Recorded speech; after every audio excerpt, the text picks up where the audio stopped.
Hello students and welcome back to our YouTube channel Math Foundation by Purva.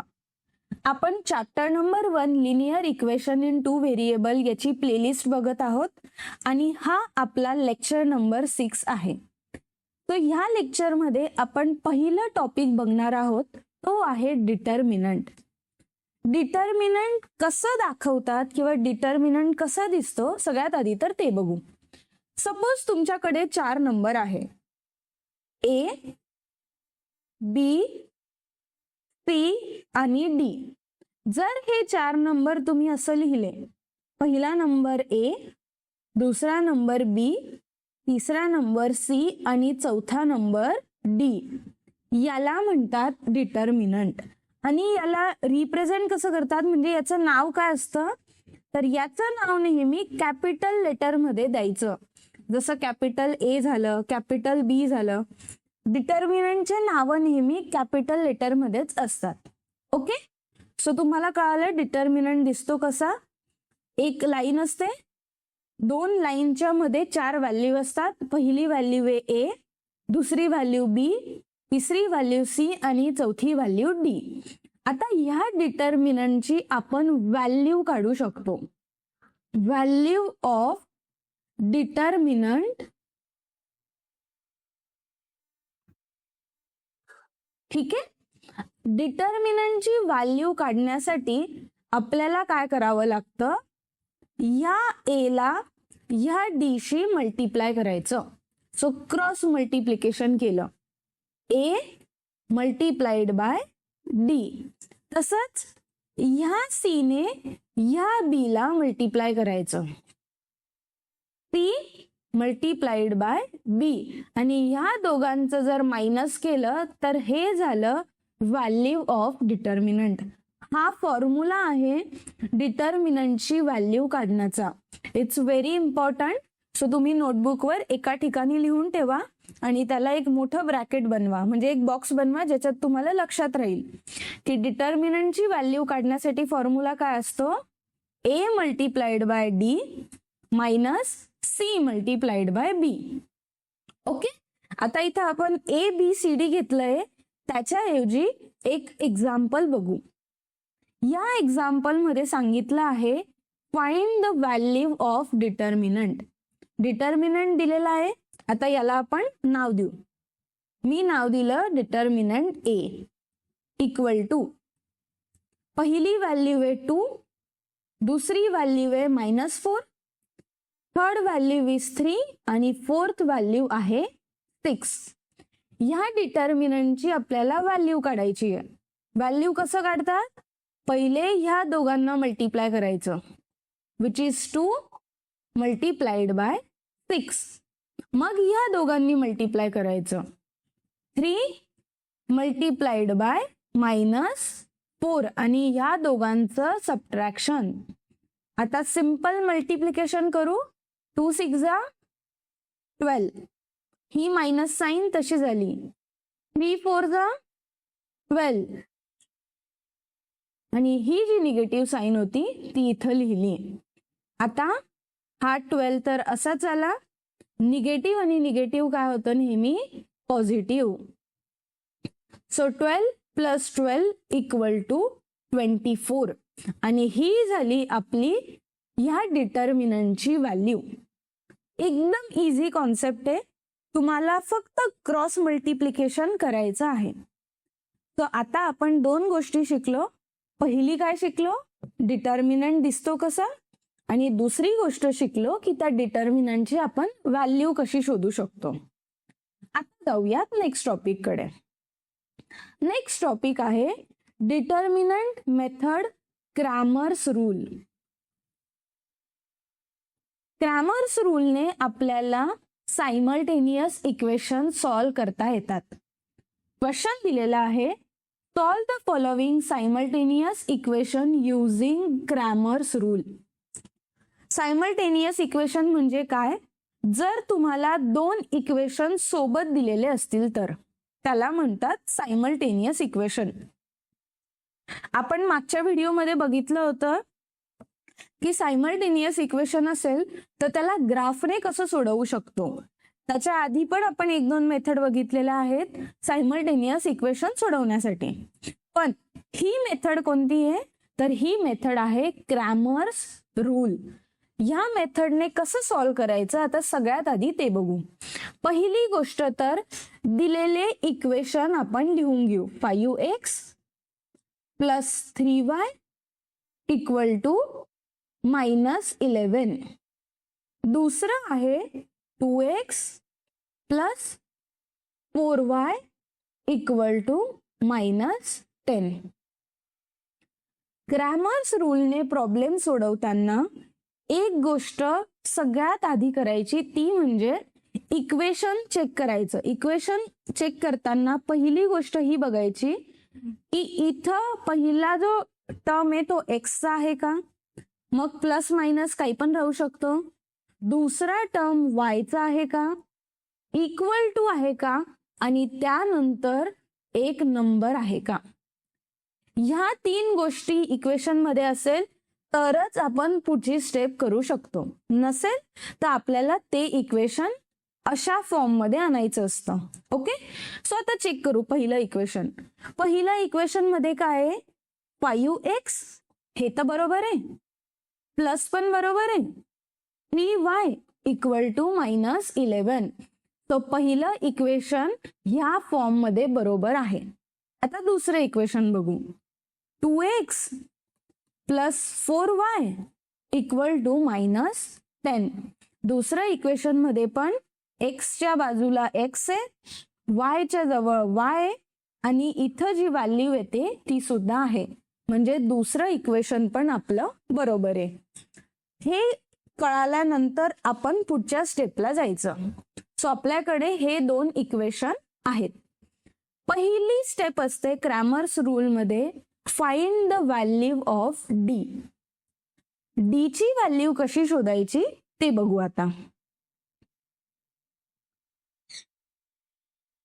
D हा आहे एक determinant, आणि ह्या डिटर्मिनंट मध्ये तुम्हाला 4 व्हॅल्यू द्यायच्या आहे. आता ती 4 व्हॅल्यू कोणती येणार ते मी सांगते.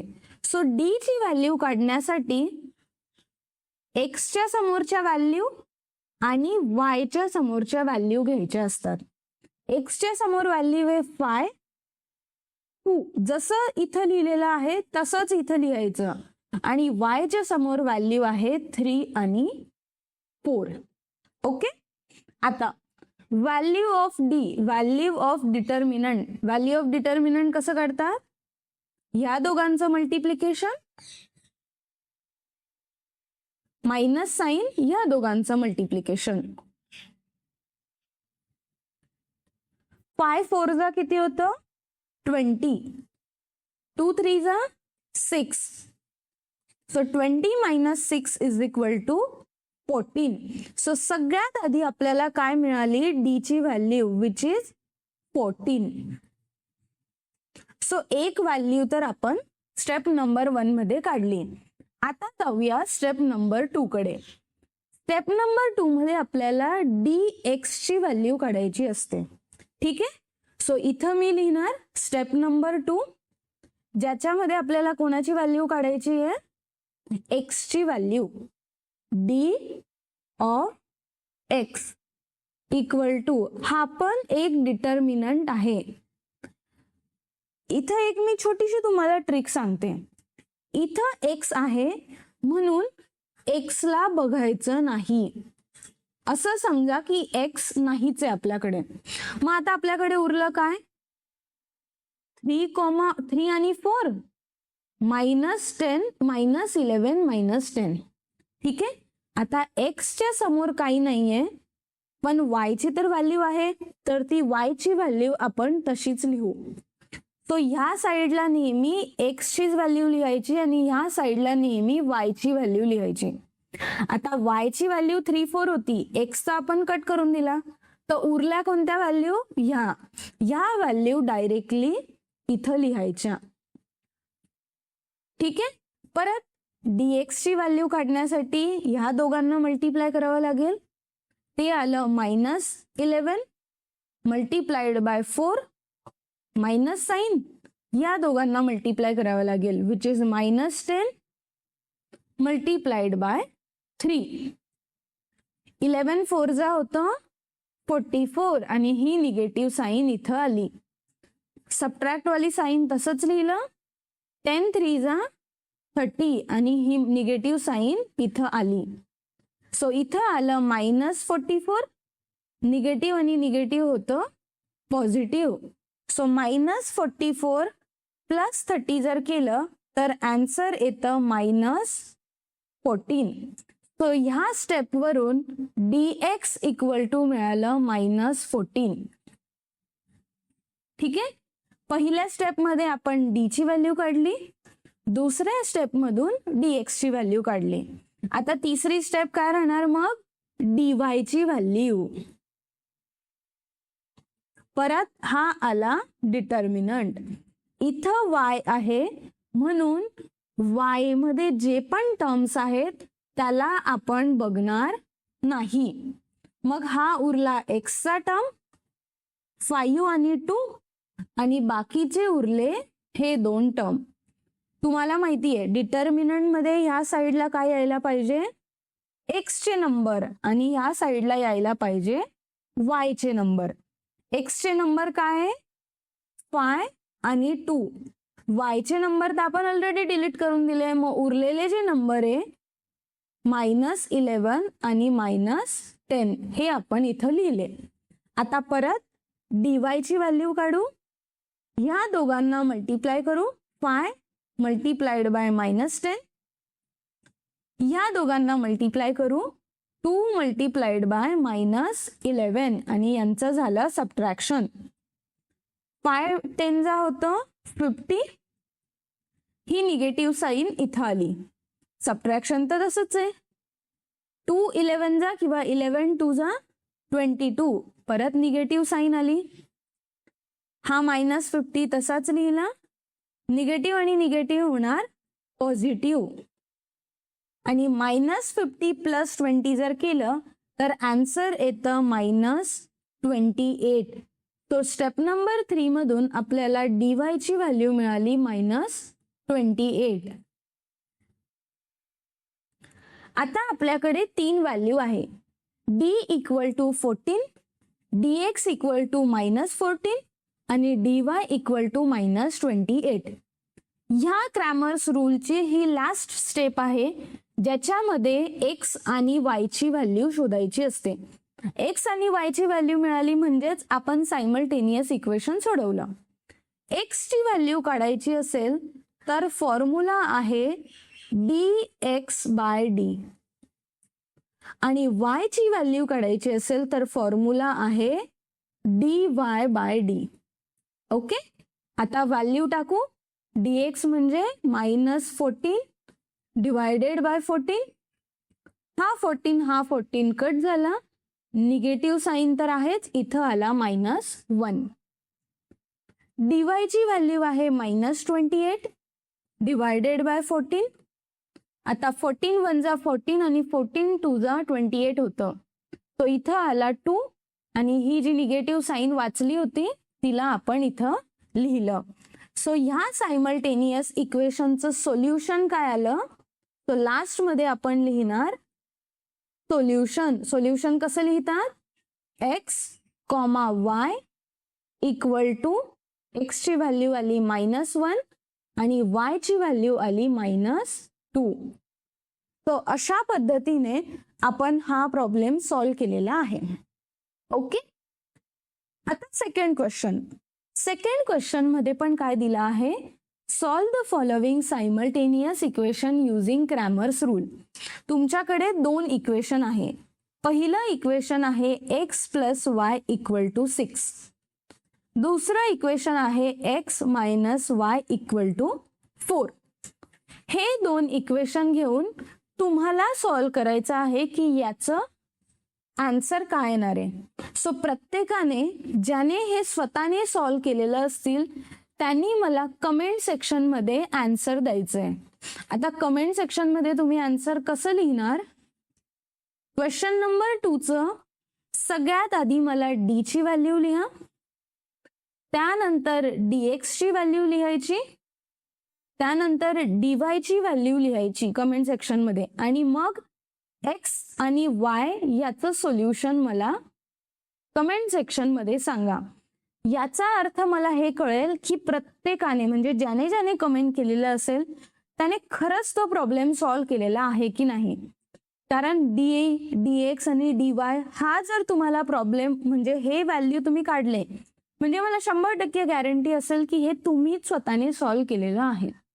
ओके, तो ट्राय करा स्वतःहून सॉल्व्ह करायचं.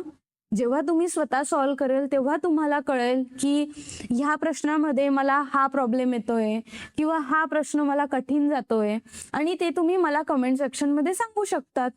म्हणजे मी तुमचे प्रॉब्लेम सॉल्व्ह करेल. ओके, कारण आपल्या सगळ्यांचा गोल काय आहे, आपल्याला मॅथ्समध्ये आउट ऑफ मार्क मिळवण्याचा प्रयत्न करायचा आहे. ओके, सो आय होप आजचा व्हिडिओ तुम्हाला आवडला असेल. चॅनलला सबस्क्राईब करा, व्हिडिओजला लाईक करा आणि तुमच्या फ्रेंड्स सोबत सुद्धा हे व्हिडिओ शेअर करा.